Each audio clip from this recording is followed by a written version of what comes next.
ఇవే జీవన తరంగాలు, ఇవే ఇవే జీవన తరంగాలు, జీవన తరంగాలు. ఈ టాబ్లెట్ వేసుకుంటే మత్తు వస్తుందండి. అయినా నాకు ఇప్పుడు బానే ఉంది కదా, టాబ్లెట్ అక్కర్లేదు. నీకు ఈ పూజ ఎంత ఇంపార్టెంటో నీ హెల్త్ కూడా నాకు అంతే ఇంపార్టెంట్. మత్తొచ్చి నిద్రపోతే దీపం కొండెక్కే ప్రమాదం ఉంది. రిస్క్ తీసుకోవడం నాకు ఇష్టం లేదు. ప్లీజ్ టాబ్లెట్ వద్దండి. ఆఫీస్కి వెళ్లకుండా నేనిక్కడున్నది దేనికి దేవిక? దీపం కొండెక్కకుండా నేను కాపలా కాస్తాను. లేదు కళ్యాణ్, నేను రిస్క్ తీసుకోవడానికి రెడీగా లేను. నీ క్షేమమే నాకు ముఖ్యం. మీరు బాగుండాలి. దానికోసం ఏం చేయడానికైనా, ఎంత కష్టపడ్డానికైనా నేను సిద్ధం. మొండిగా మాట్లాడుకు దేవిక, నాకేం కాదు. సరే, మీరు హర్ట్ అవుతారని కాదనలేక వేసుకుంటాను. ఇవ్వండి. ఉండు, వాటర్ తెస్తాను.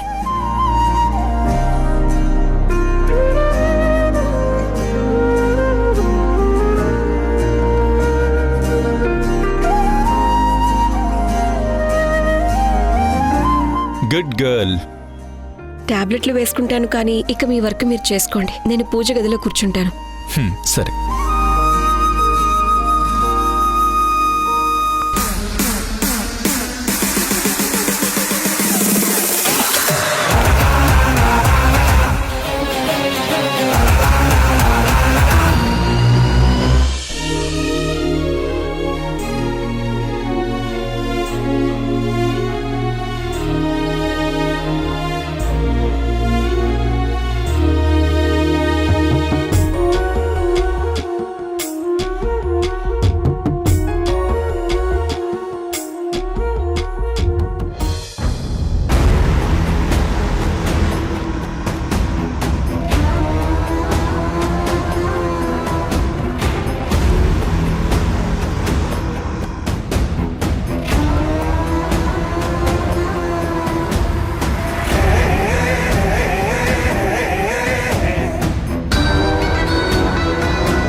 కళ్యాణ్, కళ్యాణ్ త్వరగా రండి. దీపం ఆరిపోయేలా ఉంది. గాలి రాకుండా ఆపండి.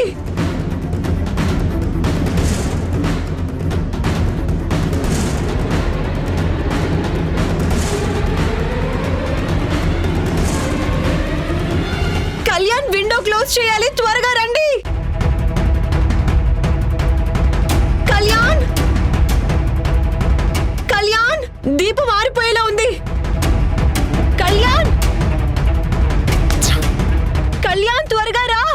విండో క్లోజ్ చేయాలి. గాలికి దీపం ఆరిపోయేలా ఉంది. కళ్యాణ్, కళ్యాణ్ త్వరగా రండి. దేవిక, వస్తున్నా.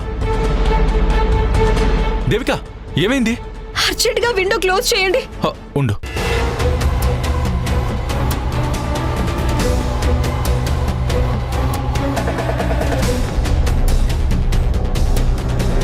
దేవిక,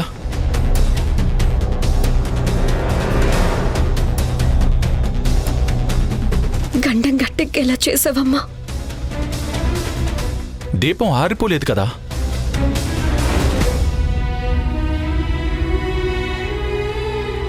లేదండి, టైంకి మీరు రియాక్ట్ అవ్వబట్టి సరిపోయింది. లేదంటే గాలికి దీపం కొండెక్కిపోయి ఉండేది. సారీ దేవిక, ఏదో వర్క్ మూడ్లో ఉండి నీ మాట సరిగా వినపడలేదు. It's okay Kalyan. ఆ పూజారి గారు చెప్పినట్టు దీపం శాంతించి అపచారం జరుగుంటుంటే ఆ ఊహ కూడా నేను తట్టుకోలేకపోతున్నాను. ఇదంతా నేను నీకు ఫోర్స్గా టాబ్లెట్స్ ఇవ్వడం వల్లే కదా జరిగింది. పర్లేదండి, మీరేం ఫీల్ అవ్వకండి. నా మంచి కోసమే కదా మీరు టాబ్లెట్ ఇచ్చారు. చూడు, ఇలా ఇబ్బంది పడతావని దీపానికి నేను కాపలా ఉంటా అన్నాను. సర్లే, ఇప్పుడైనా వెళ్ళి రెస్ట్ తీసుకో. నేను ఇక్కడ ఉంటానులే. ఇప్పుడు కొంచెం పర్వాలేదు. కొంచెం మత్తు వదిలినట్టు అనిపిస్తుంది. రేపటి సూర్యోదయం వరకు నేనే జాగ్రత్తగా దీపాన్ని చూసుకుంటాను. మీరేం వర్రీ అవ్వద్దు. మీరు వెళ్ళి పని చూసుకోండి.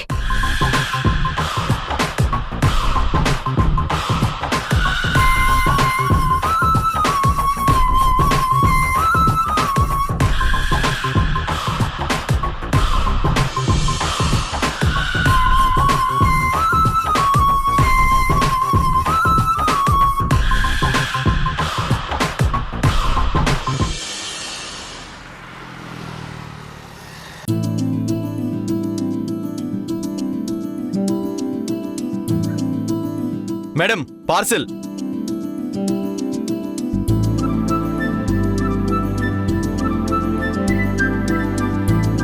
పార్సిల్. ఏంటి పార్సిల్ బాగా డిలే అయ్యిందేంటి? సారీ మేడం, హై డిమాండ్ ఉండడం వల్ల లేట్ అయింది.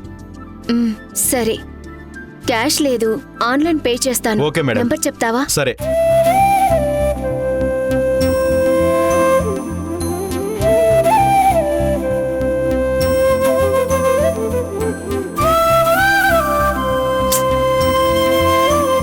అబ్బా, మై గాడ్, ఈ ఫోన్ ఇప్పుడే స్ట్రక్ అయిందేంటి? కీర్తి, పార్సిల్ తెప్పించాను, పేమెంట్ చేద్దామంటే నా ఫోన్ స్ట్రక్ అయింది. ఒక 300 పే చేస్తావా? నీకు తర్వాత రిటర్న్ ఇచ్చేస్తాను. ప్రెగ్నెంట్గా ఉన్నప్పుడు బయట ఫుడ్ తినడం మంచిది కాదని చాలాసార్లు చెప్పాం కదా. అయినా సరే మళ్ళీ ఎందుకు ఆర్డర్ చేసావు? అది కాదు కీర్తి. ఏది కాదు వదినా, నీకు తినాలనిపించిన వాటి లిస్ట్ రాసి అమ్మకి ఇచ్చావు కదా. అమ్మ కూడా అవన్నీ కొద్ది కొద్దిగా తెప్పిస్తానని నాతో చెప్పింది. ఈలోగానే ఈ చెత్త తెప్పించావు. ఇవి తింటే నీ హెల్త్ పాడైపోతుంది కదా. అత్తయ్య గారు తెప్పిస్తానన్న మాట నిజమే కీర్తి, కానీ ఆఫర్లో నార్మల్గా డబుల్ రేటుకి దొరికే ఐటెం ఆఫర్లో హాఫ్ రేటుకే వస్తుండడంతో బుక్ చేశాను. పాపం బాయ్ వెయిట్ చేస్తున్నాడు. అమౌంట్ ఇచ్చేవా? తర్వాత నీకు పే చేస్తాను. నువ్వు చాలా స్మార్ట్ వదినా. నీ అవసరాలకి మనుషుల్ని భలే వాడేస్తావు. అమ్మకిచ్చిన లిస్ట్లో నువ్వు డెలివరీ అవ్వక ముందు వాడేవి కాకుండా ఆఫ్టర్ డెలివరీ వాడే ఐటమ్స్ కూడా రాసేసావు. నార్మల్గా ఆ లిస్ట్లో ఉన్నవి కొనడానికి 3 months మనీ అడ్జస్ట్ చేయాలి. ఆ టైంలో మా అవసరాలని కూడా వదులుకోవాల్సి వస్తుంది. కీర్తి, ఇప్పుడు అవన్నీ అనడం కరెక్ట్ కాదు, వదిలేసి. అది కాదమ్మా, వదనికి ఫుడ్ ఆర్డర్ చేయడానికి వర్క్ చేసిన ఫోను ఇప్పుడు పేమెంట్ చేసే టైంకి స్ట్రక్ అయిపోయిందని చెప్తుంది. చాలా ఆపుతావా కీర్తి? మేడం, ఇంకా ఆర్డర్స్ డెలివరీ చేయాల్సి ఉంది. సారీ బాబు, ఎంత ఇవ్వాలి? వద్దత్తయ్య, మీరు అమౌంట్ పే చేయకండి. నేను ఇస్తానులే వదినా. అక్కర్లేదు కీర్తి. బాబు, 1 minute, ఇప్పుడే వస్తాను. అలాగే మేడం.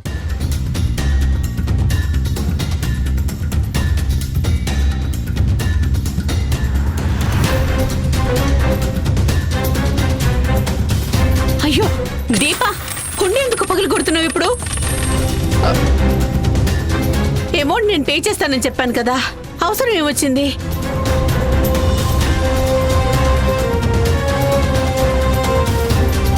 తీసుకోండి. Thank you madam. ఆవేశపడి హుండీని పగలు కొట్టావు. కొంచెం ఓపిక పట్టుంటే నేను అమౌంట్ ఇచ్చేదాన్ని కదా దీపా. నిన్న అమౌంట్ ఇవ్వనని చెప్పలేదు కదా మరెందుకు ఉండిని పగలగొట్టావు?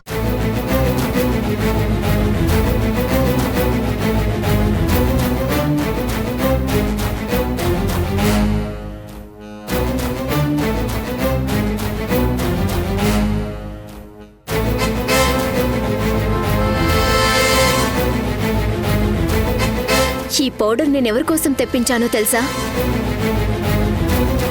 అత్తయ్య గారి కోసం.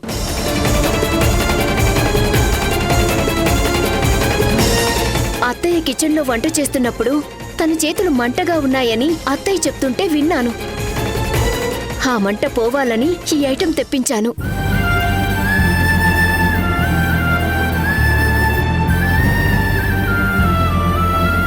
నా ఇబ్బంది గురించి ఆలోచించినందుకు చాలా థ్యాంక్స్ దీపా. నీలాంటి ఆలోచన నాకెప్పుడూ రాలేదు. ఇక నుంచి నేను మీ గురించి ఇలాంటి ఆలోచనలే చేస్తానత్తయ్య. ఉదయం మీరు నాతో మా అమ్మలా ఎంతో కేరింగ్గా ప్రేమగా మాట్లాడేసరికి నా మనసు ఎంతో ఉప్పొంగిపోయిందత్తయ్య.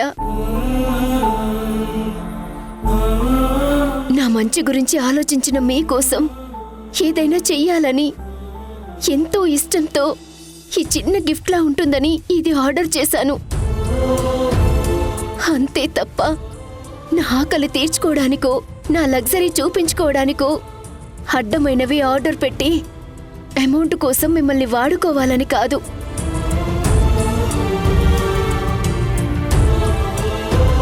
కీర్తి నిజం తెలుసుకోకుండా అలా మాట్లాడటం ఎంతవరకు కరెక్ట్ అత్తయ్యా?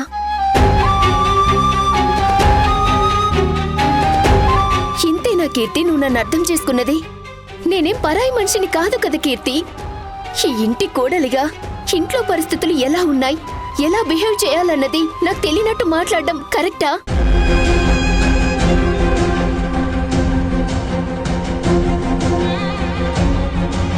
అన్నీ తెలిసిన నువ్వు కూడా ఇలా దీప మనసు నొప్పించేలా ఎలా మాట్లాడావు కీర్తి?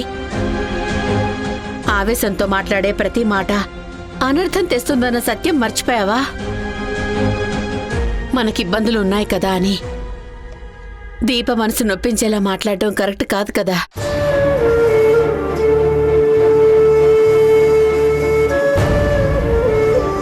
బాధపడకు దీపా.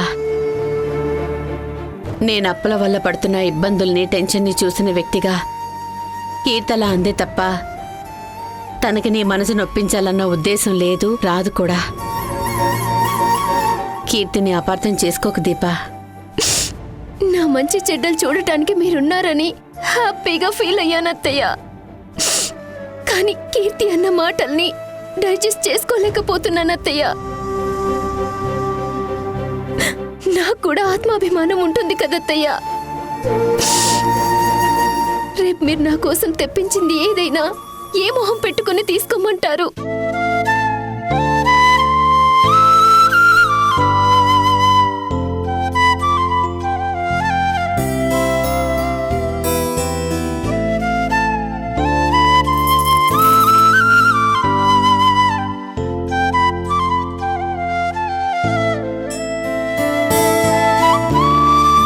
సారీ వదినా.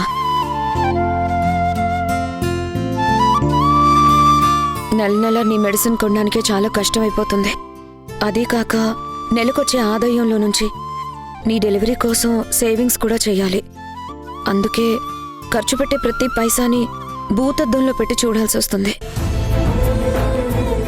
నీ డెలివరీ టైంలో డబ్బులకి ఇబ్బంది రావద్దు అన్న ఉద్దేశంతోనే నిన్న అలా అన్నానే కానీ నీ మనసు నొప్పించాలని కాదు. నా మాటలు నిన్ను బాధ పెట్టినందుకు సారీ వదినా.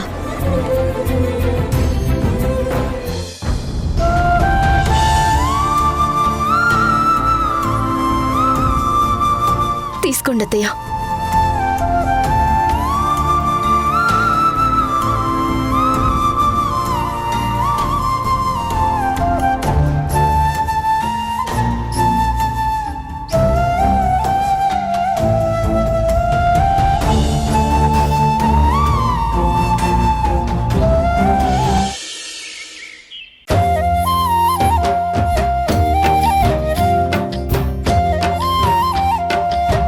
అమ్మా దేవిక, ఉదయం నుంచి నువ్వేమీ తినలేదు. అలాగే ఉంటే నీరసం వస్తుంది. ఏమైనా తినమ్మా. వద్దమ్మా, రేపటి సూర్యోదయం వరకు ఏమీ తినను. అంతసేపు ఏమీ తినకుండా ఎలా ఉంటావే? ఉండు, వెళ్ళి పాలు వేడి చేసుకుని తీసుకొస్తాను.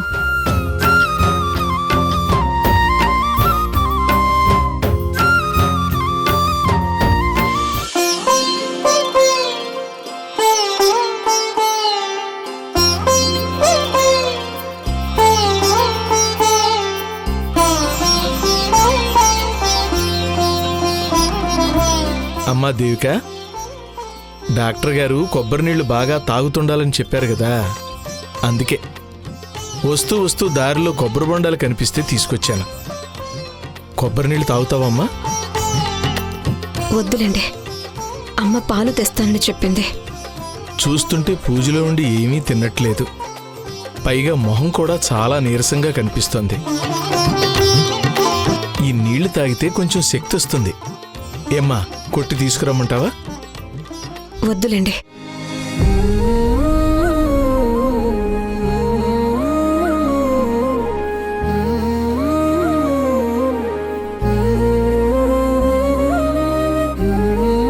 షబ్బబ్బబ్బా, పేరుకు చలికాలమైనా ఎండ వాయించేస్తోంది. అరే, ఆటోలో వస్తే చెమట పోస్తుందేంటి? ఓహ్, ఫ్యాన్ గాలి తగిలితే తప్ప ప్రాణం కుదుట పడేట్లేదు.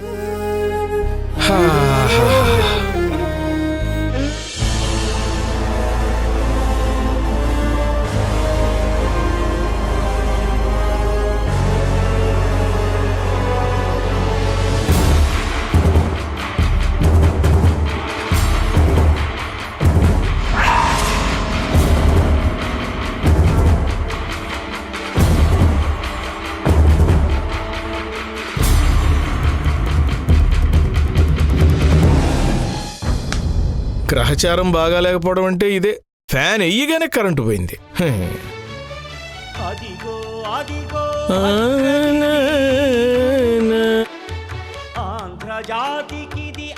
ఏంటి మైక్ సెట్ నుంచి పాట అనిపిస్తుంది? అంటే బయట పవర్ ఉందా? ఇంట్లో ఒక్కచోటే కరెంటు పోయిందా?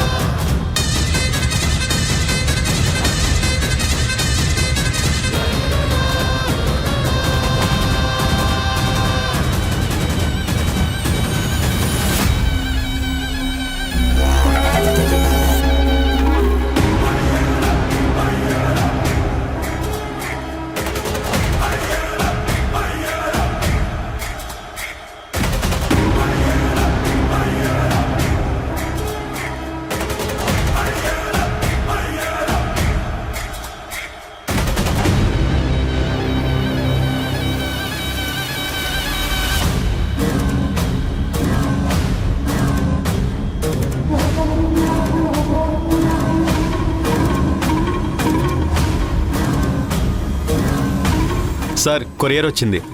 ఇటు ఇక్కడ సంతకం పెట్టండి.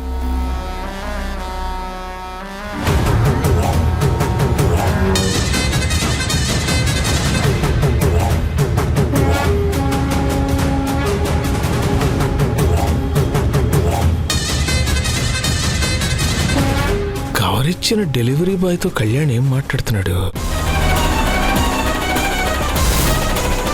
సీక్రెట్గా ఏదో ప్లాన్ చేయబోతున్నాడా? ఇప్పుడే రెడ్ హ్యాండెడ్గా పట్టుకుని నా డౌట్ని క్లియర్ చేసుకోవాలి.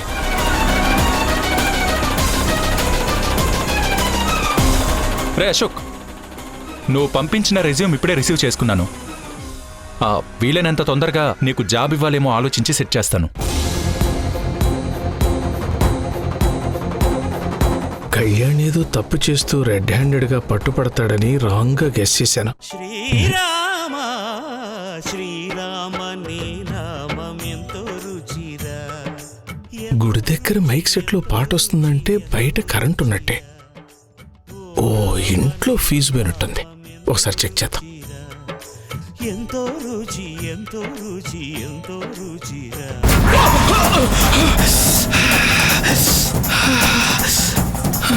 అమ్మో, కొంచెం ఉంటే షాక్ కొట్టి చచ్చేవాడిని.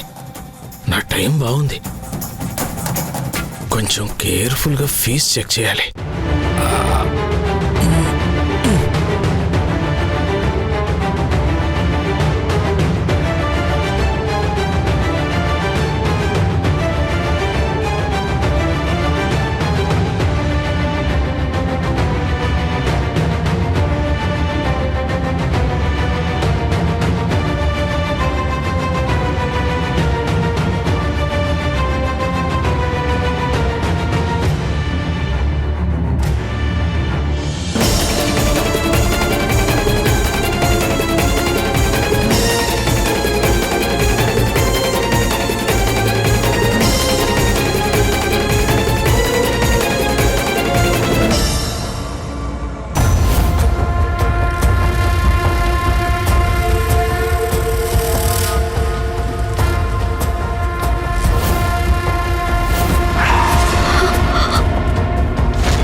అమ్మ తల్లి,